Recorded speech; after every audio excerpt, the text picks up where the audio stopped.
Hello everyone, welcome back to Wings IAS JK case. जैसे कि आप सब जानते हैं हम पीवाईक्यूज जो है वो कर रहे हैं एनिशिएंट हिस्ट्री पे और ये हमारी लेक्चर 3 है। So let's get started. Question number 1 क्या कह रहा है?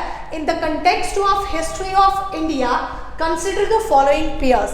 एक साइड से आपको क्या दिया है, टर्म दी है एंड उसकी डिस्क्रिप्शन दी है कि, और उसके अलावा आपने क्या करना, विच of the following pair given below is और करेक्टली मैच्ड। सो पहला टर्म हम देखेंगे कौन सी है, दैट इज योर इरीपति। इरीपति क्या कहते हैं, क्या है? It is the land revenue from which was set apart from the maintenance of the village tank. So this is the correct option है ये आपका। क्यों? Because it was basically which land? It was the tank land होती थी ये। It was the tank land which was donated by an individual and इस land से हम क्या करते थे, generate करते थे revenue for the maintenance of which one? That was the village tank के लिए। So option number 1 जो है वो आपका correct है। सेकेंड ऑप्शन आपका क्या पूछ रहा है, दैट इज यूर तानियूज। तानियूज क्या कह रहे हैं? It is the village donated to a single Brahmin और the group of Brahmins. So ये ऑप्शन जो है आपके लिए क्या होता है, इनकरेक्ट होता है, because village donated to a single Brahmin और the group of Brahmins that is known as Brahmadeya land and that is known as Brahmadeya land. And this Brahmadeya land जो है दे वर द सतवानास, जो फर्स्ट थे जिन्होंने जो है ब्रह्मदिया लैंड जो है वो गिफ्ट किन को किया, एज अ ब्राह्मण्स को। सो तान्यूर्स क्या है फिर? तान्यूर्स अगर आप देखेंगे this was basically village land होता था ये अंडर चोलास, और it is a distinct revenue units होते थे। तो आपका ऑप्शन नंबर 2 जो है वो क्या होता है, incorrect. Then third is your ghatikas. This is the college generally attached to the temples. ये भी आपका जो है राइट ऑप्शन है, because it is the institution और you can say the centre of learning जो अटैच होती थी religious institutions and they were small in number, small in size, so they were ghatikas. तो ये भी आपका क्या है, राइट ऑप्शन। सो आपका जो आंसर है इसका दैट इज 1 and 3 जो है आपका राइट आंसर है। क्वेश्चन नंबर 2 आपको कह रहा है, with reference to the history of ancient India which of the following statement is are correct. Number 1 क्या है आपका, Mitakshara was the civil law for upper caste and Dayabhaga was the civil law for lower caste. तो ये आपका incorrect statement है, क्योंकि अगर आप देखेंगे मिताक्षराज जो है that was the law of inheritance. This was law of inheritance which was based on the Yagnavalika Samriti. And next is your Dhayabaga. This is the code of Hindu inheritance of property.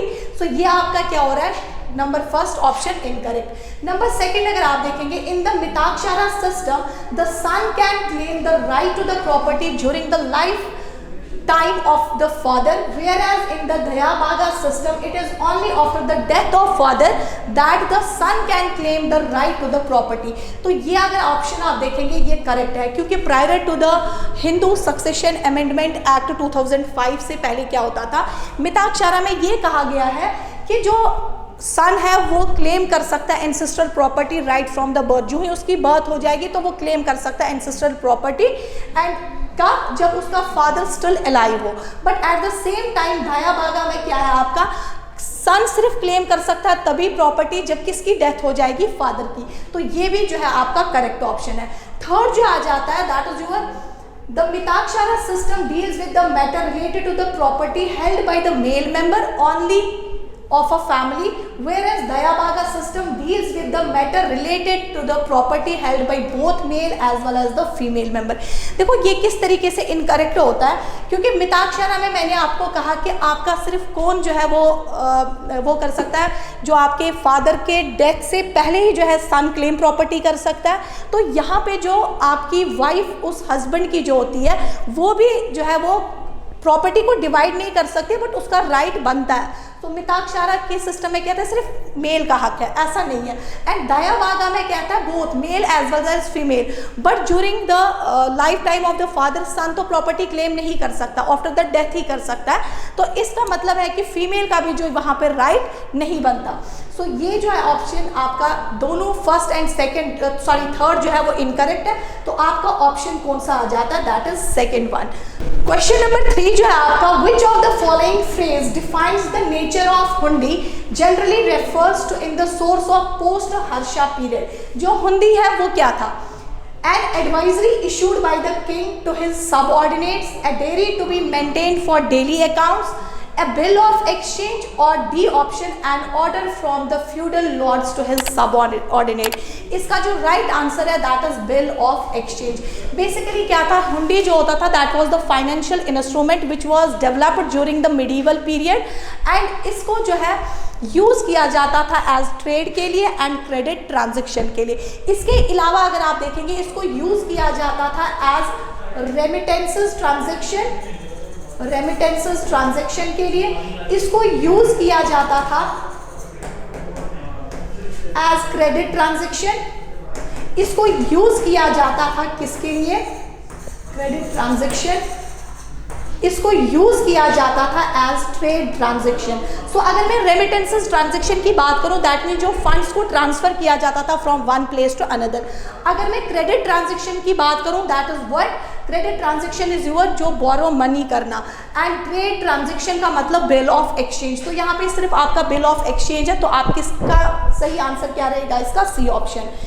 Question number 4 आपसे क्या कह रहा है, which of the following is not a Harappan site. So number A is your Chanhudaro, Kotdiji, सुहागारू या दसलपुर. तो आपका right answer जो है दैट इज ऑप्शन सी, क्योंकि अगर हम देखेंगे छानादारो जो है that is the Harappan site जो प्रेजेंट है आपकी लोकेटेड सिंध पाकिस्तान में, and it was excavated by N J. Majumdar. So और आप एक चीज़ याद रखना, छानूदारो जो है ये वो साइट है दैट इज विदाउट स्टेडल.